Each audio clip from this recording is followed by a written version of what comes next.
역사상 가장 성공적인 사람들 중 일부가 공통점이 있다는 것을 알고 있나요? 그들의 삶을 변화시켰을 뿐만 아니라 전설로 만들게 한 잘 알려지지 않은 습관. 오늘은 11조에 대해 이야기할 것입니다. 이는 종교를 넘어서는 천년의 전통이며 성공과 풍요를 이루는 비밀의 열쇠가 되어 왔습니다.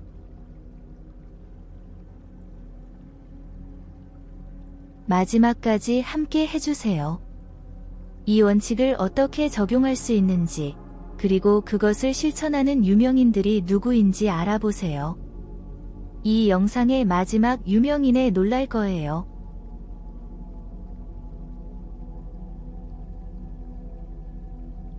11조는 당신의 수입의 10%를 더 큰 목적을 위해 사용하는 것입니다. 종교단체, 도움이 필요한 커뮤니티 또는 심지어 사회적 프로젝트들.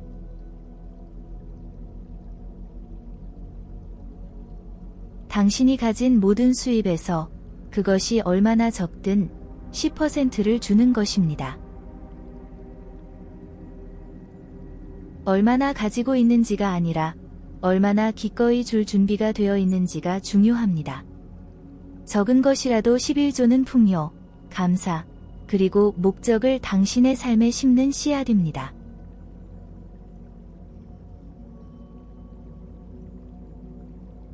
이 실천은 기독교, 유대교, 이슬람과 같은 종교에 뿌리를 두고 있지만 그 이상입니다. 많은 사람들이 인생에서 풍요의 흐름을 열어주는 열쇠로 여기는 감사의 행위입니다.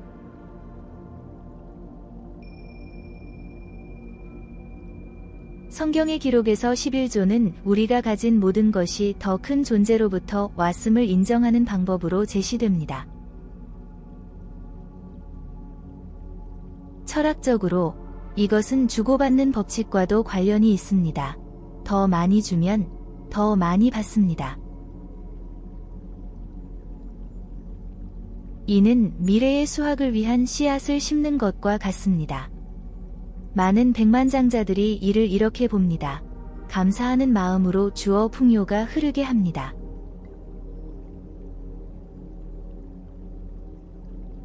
콜게이트 팔모리브의 창립자인 윌리엄 콜게이트는 16살에 11조를 시작했으며 결코 이를 멈추지 않았습니다. 그는 자신의 성공이 이 실천의 결과라고 확신했습니다.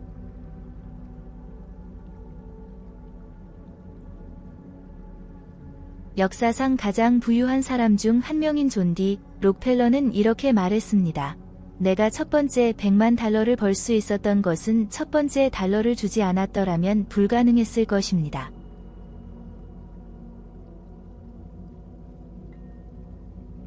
현대의 감독, 배우, 영화 프로듀서인 타일러 페리는 또한 11조의 옹호자입니다. 그는 인터뷰에서 자신의 수입의 10%를 교회와 자선단체에 주는 것이 성공의 중요한 부분이라고 말했습니다. 페리는 감사와 나눔이 더 많은 축복을 위한 문을 연다고 주장합니다. 크래프트 푸드의 창립자인 제임스 크래프트와 발명가이자 사업가인 R.G. 르투르노와 같은 다른 사람들은 10%뿐만 아니라 자신의 수익의 90%까지도 기부했습니다.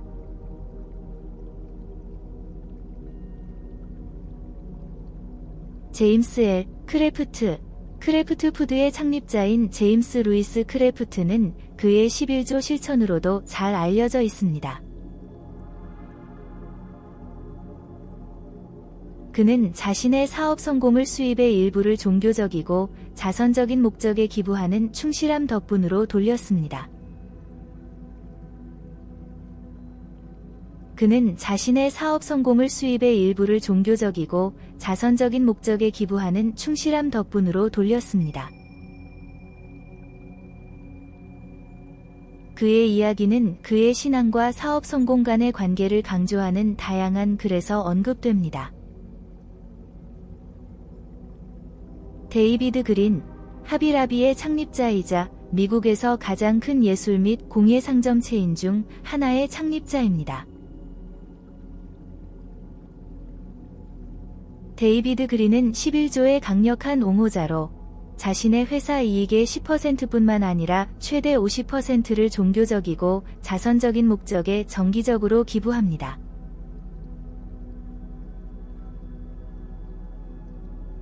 그린은 그의 신앙과 11조 실천이 하비라비의 성공과 확장의 핵심이었다고 표현했습니다.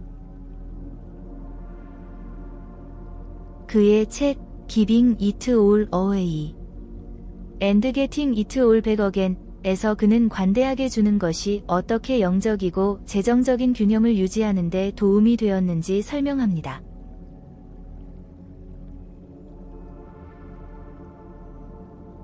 마지막으로 우리는 세계적으로 인정받는 래퍼, 음악 프로듀서, 디자이너, 기업가인 카네 웨스트를 다룹니다. 카네는 인터뷰에서 자신의 종교적 변화를 위한 일환으로 11조를 실천했다고 언급했습니다.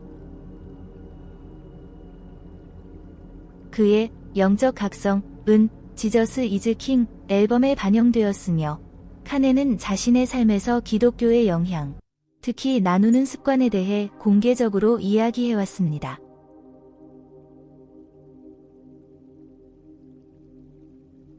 인터뷰에서 카네는 주는 것이 감사의 행위이며 자신의 신앙 원칙에 따라 살려는 더 큰 목적에 기여한다고 언급했습니다. 11조는 종교적 실천이 없더라도 적용할 수 있습니다. 11조는 단지 돈을 주는 것이 아니라 관대함, 감사, 그리고 우주가 당신이 심은 대로 돌려줄 것이라는 믿음을 기르는 습관을 기르는 것입니다.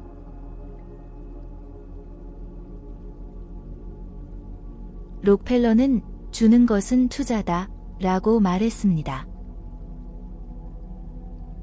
그는 11조를 공동체의 복지에 대한 투자로 간주했습니다.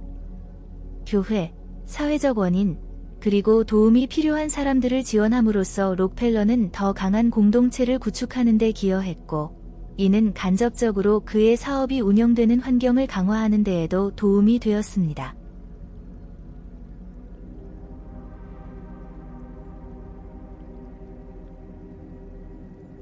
관대하게 주는 것은 그를 부족함이 아닌 풍요의 사고방식에 머물게 했습니다. 무엇을 잃을까 걱정하는 대신 그는 11조를 사람들과 자신의 목적과 더 큰 연결을 만들어 더 많은 기회를 곱하는 행위로 보았습니다. 록펠러는 당신이 주는 것은 곱해져서 돌아온다 는 원칙을 굳게 믿었습니다. 이 아이디어는 종교적 가르침과 삶의 원칙 모두에 존재하며 관대함이 삶에서 긍정적인 흐름을 생성하고 결국 주는 사람에게 이익이 된다고 주장합니다.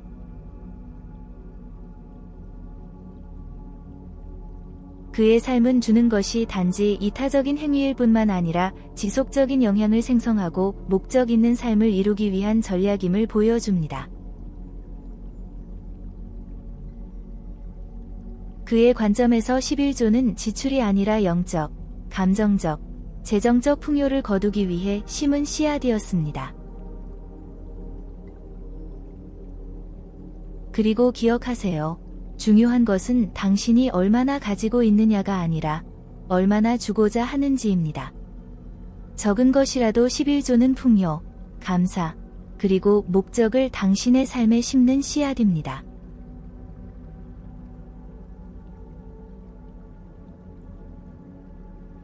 오늘의 영상은 여기까지입니다. 저는 이미 11조를 실천하기 시작했어요.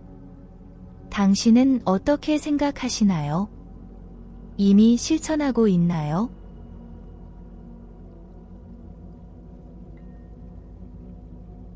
댓글로 당신의 의견을 남겨주세요. 그리고 제 채널을 구독하는 것을 잊지 말아주세요. 제 채널이 성장하는 데 도움을 주고 이런 콘텐츠를 더 많이 공유할 수 있도록 해주세요.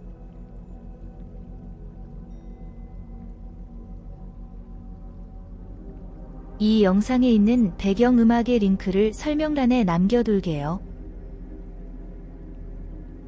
시청해주셔서 감사합니다. 다음에 또 만나요. 아름다운 영혼님.